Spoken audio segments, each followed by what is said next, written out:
Hello everyone, कैसे आप सब। आप सबका अपने चैनल में स्वागत है। आज मैं आपको एक कहानी सुनाने जा रहा हूँ जिसका टाइटल है चार पत्नियाँ। तो चलिए शुरू करते हैं। एक समय की बात है, एक राजा था। उसकी चार पत्नियाँ थीं जो एक से बढ़कर एक सुंदर एवं गुणों से युक्त थी। राजा उन चारों से अनुराग रखता था, परंतु उसे चौथी पत्नी सर्वाधिक प्रिय थी, फिर तीसरी, फिर दूसरी और फिर पहली। एक दिन राजा वन में अखेट के लिए गया। वहाँ उसे एक अज्ञात कीट ने काट लिया और वह एक दुर्लभ बीमारी से ग्रसित हो गया। वैद्य एवं तांत्रिकों ने अपनी सारी विद्या का प्रयोग किया, परंतु उसकी अवस्था में सुधार नहीं हो पाया। अंततः उन्होंने यह कहा कि यह राजा की मृत्यु निकट है और अब वह कुछ दिनों का अतिथि है। राजा ने अपनी संपत्ति को रानियों में विभाजित करने का निर्णय किया, क्योंकि उसका कोई उत्तराधिकारी नहीं था। परंतु सामान्य रूप से विभाजन करने के लिए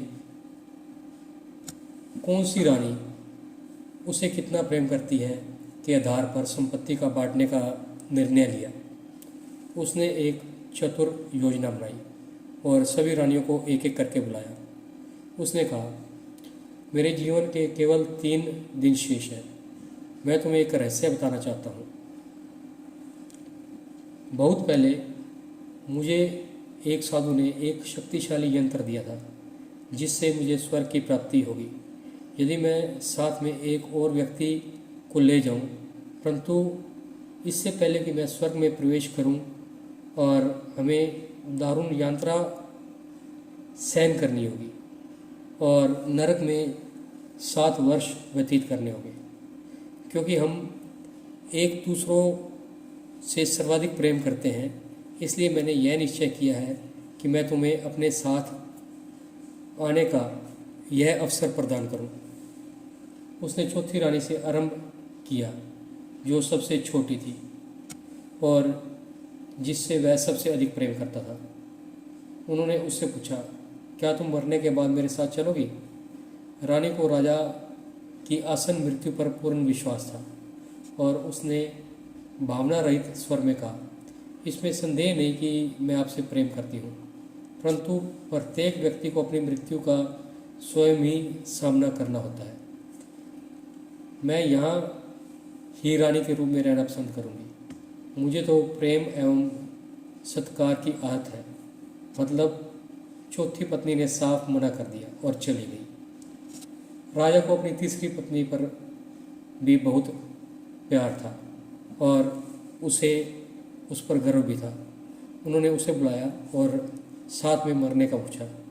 तीसरी पत्नी ने बोला, मैं आपको यह सिद्ध कर दूंगी कि मैं आपसे बहुत अधिक प्रेम करती हूँ, पर मैं आपके साथ नहीं जा सकती।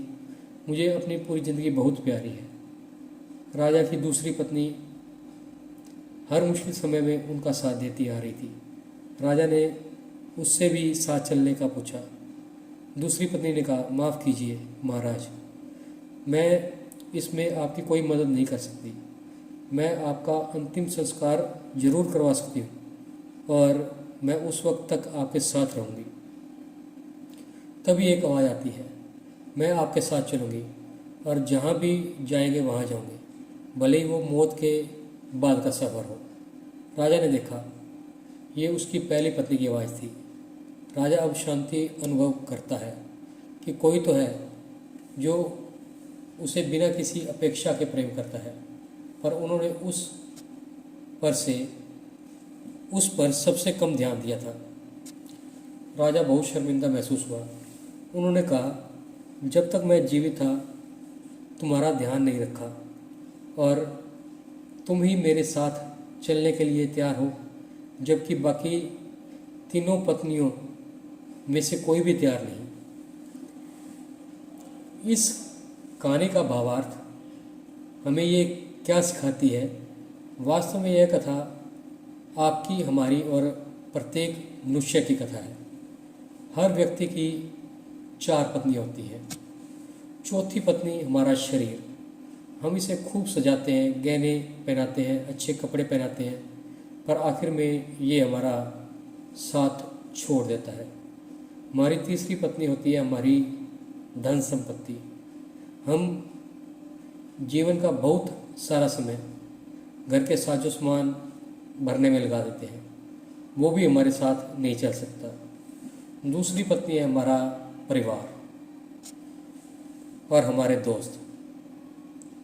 वो हमारा सुख दुख में साथ देते हैं, लेकिन ज़्यादा से ज़्यादा वो हमारे आखिरी समय में हमें अलविदा कहने आ सकते हैं, पर साथ नहीं चल सकते। पहली पत्नी होती है हमारा चरित्र और हमारे संस्कार, जिस पर हम ज़्यादा ध्यान नहीं देते, पर यही वो पत्नी है जो मरने के बाद भी हमारा साथ नहीं छोड़ती, सदा साथ जुड़ी रहती है।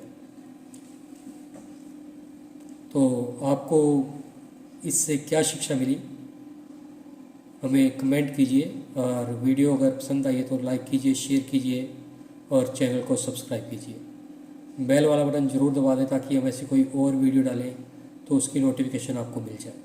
Thank you.